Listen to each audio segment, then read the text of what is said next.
After straightening and buttoning up your dress, cut the top from the bottom and anything extra you don't want in your dress. Find a top or the top half of a dress that you like the fit of and lay it on top. Leave a little room on the sides to add darts later, or cut it closely to have it less tailored. Turn it inside out and sew up the sides. Try the top on and make sure that you like how it fits so you can make any adjustments before you sew it to the bottom half. If you want to add darts, click on the link above and do so here. Cut the dress to be the desired length, cut from the top to keep the original hem on bottom, then leave a ½ inch for basting. Add a basting stitch or two to the top.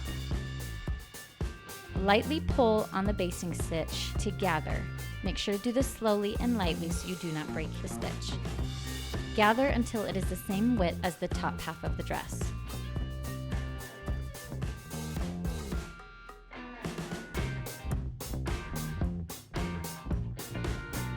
Pin the top and the bottom half of the dress together, matching the edges and the side seams up.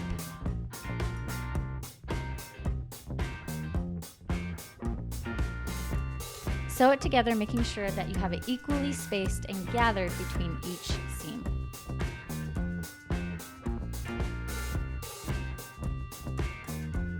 If you need to, you can add a buttonhole or a snap where the waistline is, just so it doesn't open up.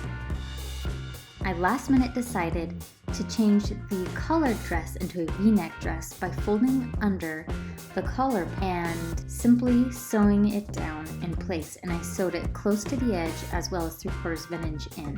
Thanks for watching, and please subscribe below so you can see more DIYs to come, and check out my channel if you want to see some past ones I've done.